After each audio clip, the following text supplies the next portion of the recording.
और इस बीच आपको ये बता दें कि जिस तरह से ये पूरा घटनाक्रम सामने आया और जिस तरह से जुवेनाइल जस्टिस बोर्ड ने जो सजा सुनाई, उसके बाद पूरे देश में बहस छिड़ गई कि क्या देश में दो तरह के कानून हो सकते हैं, क्या अलग अलग लोगों के साथ अलग अलग व्यवहार किया जा सकता है। फिलहाल इस मामले में आपको बता दें कि आरोपी 17 साल का है, लेकिन वो शराब पिए हुआ था। उसने एक लग्जरी गाड़ी से जोरदार टक्कर मारी, जिससे एक युवक और एक युवती की मौत हो गई।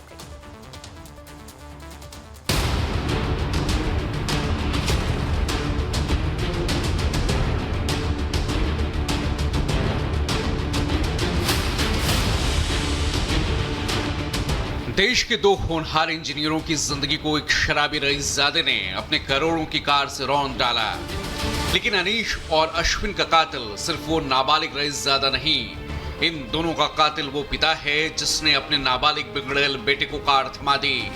इन दोनों का कातिल वो आबकारी विभाग है जिसकी उदासीनता के चलते नाबालिगों को शराब परोसी जाती रही। इन दोनों का कातिल वो ट्रैफिक डिपार्टमेंट है जिसने बिना रजिस्ट्रेशन वाली कार को सड़क पर दौड़ने दिया।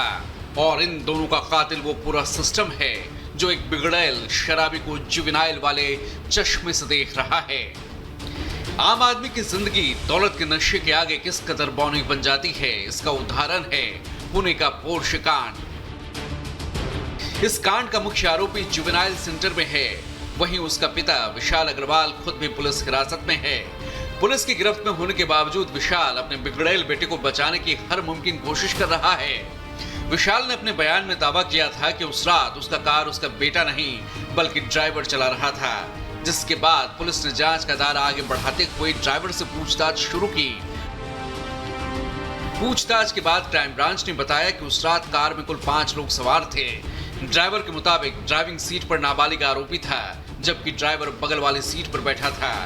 वहीं पीछे की सीट पर आरोपी के 3 दोस्त बैठे थे। ड्राइवर ने खुलासा करते हुए बताया कि आरोपी कार चलाने की जिद कर रहा था, जिसके बाद उसने विशाल अग्रवाल को फोन लगाया। विशाल की परमिशन मिलने के बाद ही उसने नाबालिग को कार थमा दी और बगल में बैठ गया। बेटे को बेकसूर और खुद को जिम्मेदार पिता बताने की विशाल अग्रवाल की कोशिशों पर ड्राइवर के बयान ने पानी फेर दिया। बताया जा रहा है कि विशाल और ड्राइवर को आमने सामने बिठाकर कई सवाल दागे गए, जिसके बाद ये सच सामने आया। कार ब्रह्मा रियल्टी के नाम पर रजिस्टर्ड थी, जो आरोपी के दादा की कंपनी है। ऐसे में पुलिस ने आरोपी के दादा से भी पूछताछ की है। पावर और पैसे के दम पर विशाल अग्रवाल सिस्टम को बरगलाने में जुटा था, या यूं कहें कि लगभग अपने मंसूबे में कामयाब हो चुका था। लेकिन इंसाफ की आवाज बुलंद हुई तो सिस्टम की नींद टूटी। ताबड़तोड़ एक्शन शुरू हुए। बेगुनाहों के कातिल को जुवेनाइल सेंटर भेजा गया। आरोपी पिता को हिरासत में लिया गया।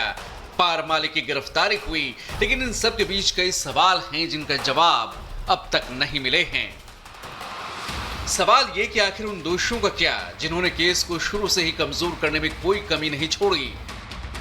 सवाल ये कि 48,000 रुपए की शराब पीने के बाद भी मेडिकल जांच में शराब की पुष्टि क्यों नहीं हुई। और सवाल ये भी कि आरोपी के खिलाफ कमजोर धाराओं में केस दर्ज करने वाले पुलिस वालों पर एक्शन कब होगा। Bureau report, Republic Bharat.